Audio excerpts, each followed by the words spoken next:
What's up, everybody? Welcome back to NASCAR World News. Bubba Wallace just made one of the most discussed moves of the entire 2026 NASCAR season, and almost nobody is accepting his explanation.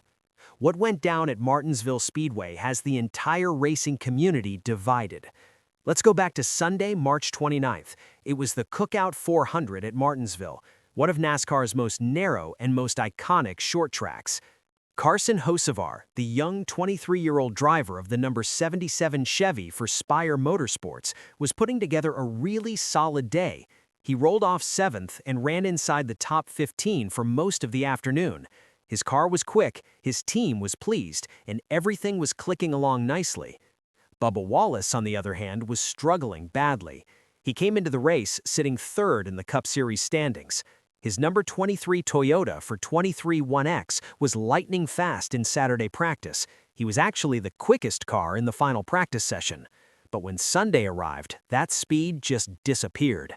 Wallace was grinding around 17th, well below where he wanted to be, and that frustration was boiling over. Then came the moment that flipped everything upside down. With roughly 77 laps remaining, the field got a restart. Hocevar, being the bold racer everyone knows him to be, made an assertive move. He dove to the inside and went 3 wide heading into turn 1, squeezing right around Wallace. It was a completely clean move. No rules were broken, but it clearly lit a fire under Wallace. On the very next lap, lap 324, Wallace made his response. Going into turn 3, he buried his number 23 Toyota hard into the rear of Hocevar's car. That opening hit didn't spin Hocevar, but the cars up front were bunching together. Wallace tagged him again and then once more. He just kept driving straight through Hocevar's car until finally, coming off turn 4, the number 77 spun directly in front of the entire field. What followed was complete mayhem. Cars were hammering into each other everywhere.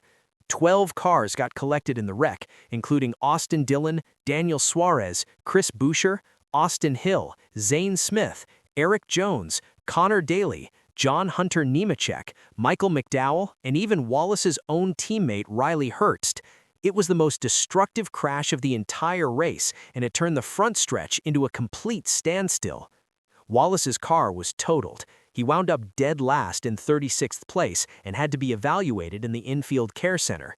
But here's the thing, Hocevar's crew kept his car alive. He stayed on the lead lap, battled back through the field, and still managed to cross the line 17th. Right after the crash, Hocevar's team radio captured the whole picture. Hocevar said, "I just tried not to run over him. Got destroyed. That's frustrating." His crew chief didn't filter his words either, telling Hocevar, "You caught him sleeping. He left it open. Then he just ran over you. He lost his mind." When Wallace spoke to Fox Sports reporter Jamie Little following the race, he offered his version of events. He said, "I misjudged. I didn't appreciate the 3 wide into turn 1, fine, but I misjudged the center of the corner and didn't mean to turn him. What a frustrating day, man. Just wasn't the day we wanted. I hated for our team." But almost nobody in the NASCAR community accepted that version. The sharpest reaction came from NBC analyst Steve Latarf, who broke down the incident alongside Kyle Petty on the Inside the Race show. Latarf said he believes Wallace absolutely intended to hit him and needed to push him off the bottom. He went further, saying he didn't need to wreck him to prove his point, but it was one of those, "I'm going to hit you hard enough to move, and if you wreck, well, that's just the collateral damage of my frustration." Kyle Petty agreed, acknowledging he'd been in similar spots himself throughout his own racing career. Fox broadcaster Clint Boyer called it out right there during the live broadcast. "Yeah, he was mad," Boyer said, while the replays were still running. "There's more to that story."